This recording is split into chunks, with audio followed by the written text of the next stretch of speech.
Hello everyone, this is Calvin, Professor C here. So, in case this is the first time you watch my video, my channel is all about helping new mortgage agent making more money faster.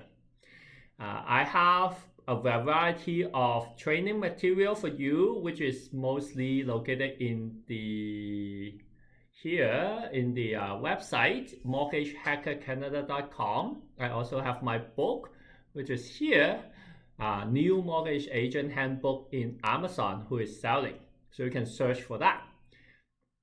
So without further ado, I am going to introduce a topic today that is relatively difficult to talk about and explain on the video, but I'm going to give you some general idea so that you can have a start. And the topic is about non-resident or overseas income people who want to purchase a property in Canada. Okay, and the topic is relatively difficult to talk about because you can be in anywhere else in the world other than Canada, and this topic could apply to you. But each country, in fact, because of their different country has different nature, different type of pay. Some country may not even have tax document. Some country may not have credit bureau and all that. It is more difficult to adopt. You have to see which country it fits the need. But because of a lot of my viewer is asking me, hey, I have a client who is coming from, let's say, China. What do I need? Like, can I even do a mortgage for them or something like that? So I'm going to give you a brief idea, and again, it's not like all inclusive because depending on the country, it may not work for that country. So the first thing I would want to talk about regarding foreign buyer is you should kind of remind them that there is a foreign buyer tax, right? If that's if you're in GTA or Vancouver or something like that. We are not the tax expert, so I always ask them to refer back to the accountant or something like that. But we should also kind of highlight and remind them that, hey, there might be a 15% non-residence foreign buyer tax that they have to pay, because that's a huge amount, right? Imagine in Toronto buying a $1 million home, which is I guess it's the average price in Toronto right now. You have to pay $150,000. So if they know, they may not even want to buy the house, and so you don't want to spend too much time with them, and after evaluating and looking at the document and find out that, at the end they find out, I need to pay what, 15% tax? I'm not buying, and you are wasting your time. And again, as I say, this channel is all about helping you making more money faster. If you're wasting time, you're wasting your own time and your own money. So I don't want you to do that.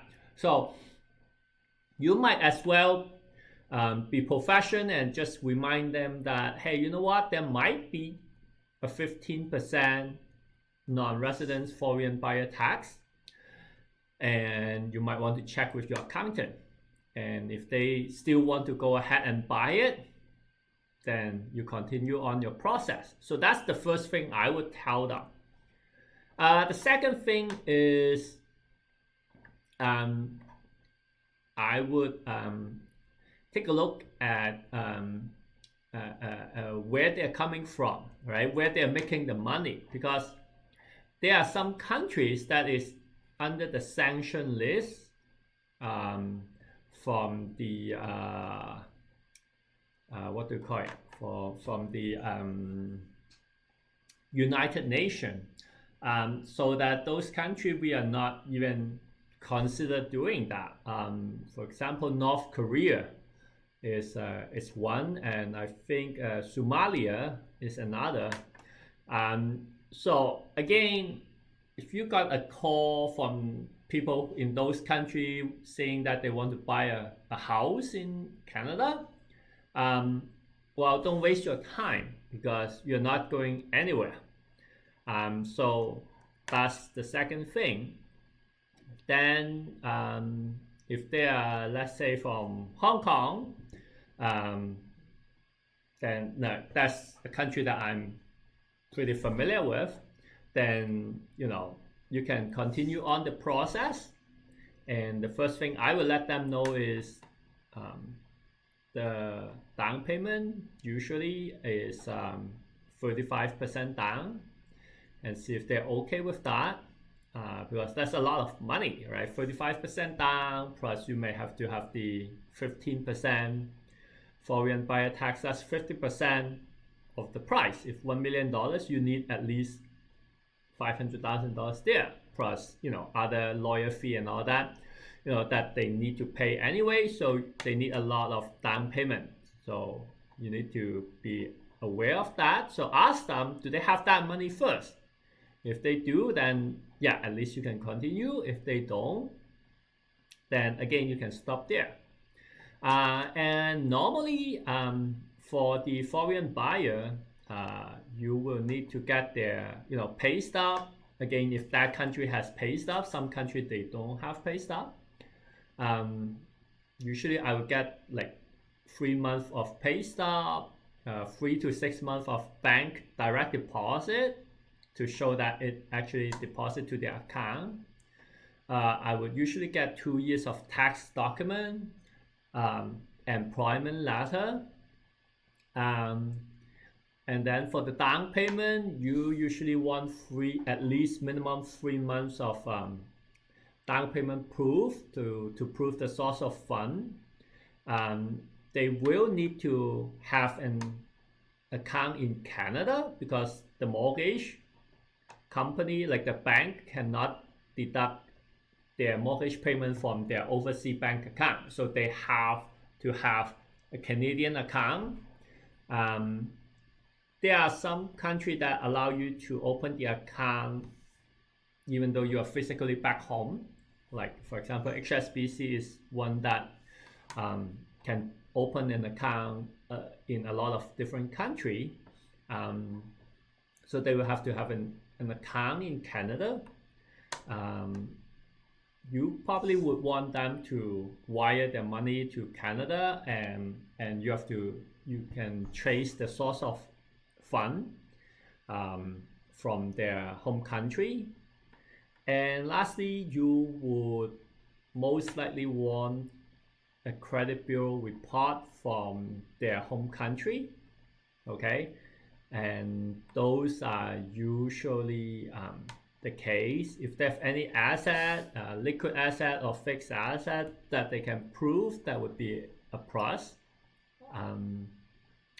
And I guess the rest is more like just adapt to it. If they have something else that they can show you, then that's great. I almost forgot, you need usually the ID, the passport copy and all that stuff, right? So those are the things. You need those, and those are the most basic things that I think you need from the client. I guess for the rest of it, depending on which country they are from, you have to just, I guess, adapt to it. If they don't have pay stub, what kind of things you have to basically understand the culture and the country, right? What kind of things that they have that can prove their income. If they don't have tax document, what else they have? Something like that. Okay, so those are some very general, very foundational information about foreign buyer who want to buy a property in Canada. And I hope that is useful. This is a very difficult topic to talk about because each country has their own rules. But since I have a lot of viewers asking me, I hope this video you will find it useful. And again, if you find it useful, click the subscribe button, the like button, leave me a comment, go to my website, check out my other training material, check out my book, and I hope to see you in one of my workshop or course. Okay? Thank you very much and see you next week.